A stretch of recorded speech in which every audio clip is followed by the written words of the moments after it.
Assalamualaikum warahmatullahi wabarakatuh. Episode kali ini kita akan membahas mengenai istilah hak cipta, pencipta, ciptaan, dan pemegang hak cipta. Sebagai bagian awal dari pembahasan hak cipta dalam kerangka kekayaan intelektual yang ada di Indonesia.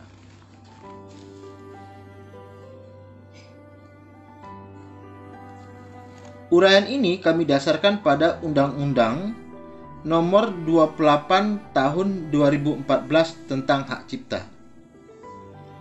Pembahasan kami lakukan dalam rangka untuk memperjelas, karena terkadang masih ada sedikit kebingungan dan tumpang tindih pengertian mana yang dimaksud dengan hak cipta, merek, dan paten. Kadang-kadang istilah yang digunakan, ayo kita daftarkan hak cipta merek kita, atau saya ingin mempatenkan hak cipta saya. Padahal itu merupakan hal yang berbeda masing-masingnya.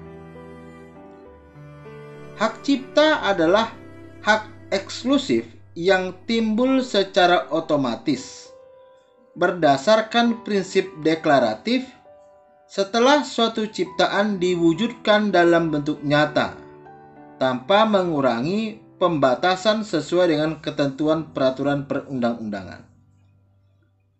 Kalau kita lihat dari unsur kalimat ini, maka ada beberapa yang kemudian bisa kita perhatikan.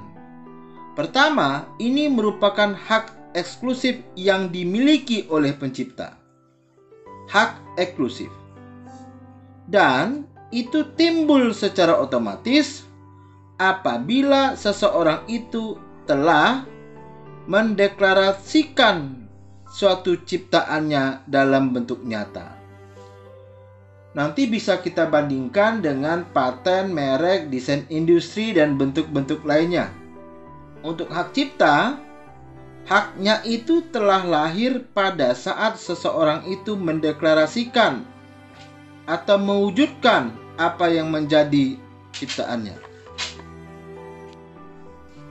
Yang berikutnya adalah istilah pencipta, yaitu seorang atau beberapa orang yang secara sendiri-sendiri atau bersama-sama menghasilkan suatu ciptaan yang bersifat khas dan pribadi. Jadi, yang namanya pencipta itu bisa sendiri maupun bersama-sama. Kata kuncinya adalah menciptakan suatu ciptaan yang bersifat khas. Dimungkinkan novel bisa memiliki judul yang sama dengan novel yang lain. Tetapi sifat khasnya tentu bisa dibaca ketika kita mendalami teks atau uraian isi dari novel tersebut. Lagu, dimungkinkan sebuah lagu memiliki judul yang sama dengan yang lainnya. Tetapi sifat khasnya akan kita rasakan ketika kita mendengarkan uraian teks lagu dan notasi yang kemudian menjadi irama pengiring dari lagu tersebut.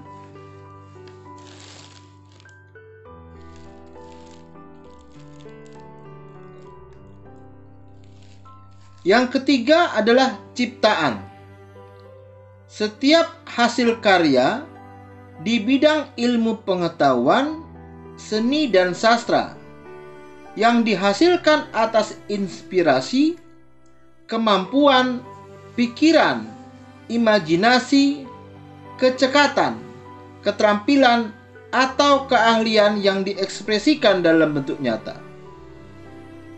Kata kuncinya adalah hasil karya di bidang ilmu pengetahuan, seni, dan sastra. Dan istilah keempat, pemegang hak cipta, adalah pencipta sebagai pemilik hak cipta, pihak yang menerima hak tersebut secara sah dari pencipta, atau pihak lain yang menerima lebih lanjut hak dari yang menerima hak tersebut secara sah. Pada episode yang lain, saya akan membahas mengenai apa itu hak moral dan hak ekonomi. Yang jelas, pada seorang pencipta, sebelum dia mengalihkan haknya yang dimiliki kepada orang lain, maka pada prinsipnya melekat pada dirinya dua hak. Pertama, hak moral, yang kedua, hak ekonomi. Yang bisa dialihkan oleh dirinya adalah hak ekonomi. Sepanjang dia belum mengalihkan, maka dia adalah pemegang hak cipta. Tapi ketika dia sudah mengalihkan pada orang lain, maka orang itu sebagai orang yang menerima hak secara sah dari pencipta. Penerima hak itu juga dapat mengalihkan lagi kepada orang lain. Itu yang disebutkan di sini adalah pihak lain yang menerima lebih lanjut hak dari pihak yang menerima hak tersebut secara sah. Semoga pembahasan kali ini bisa membuka cakrawala kita mengenai beberapa istilah terkait dengan hak cipta. Kami akan terus mempersiapkan hal-hal yang dapat kami bahas terkait dengan hak cipta. Untuk menambah semangat kami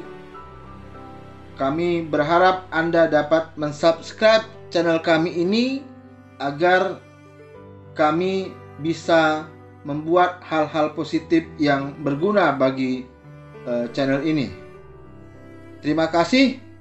Assalamualaikum warahmatullahi wabarakatuh.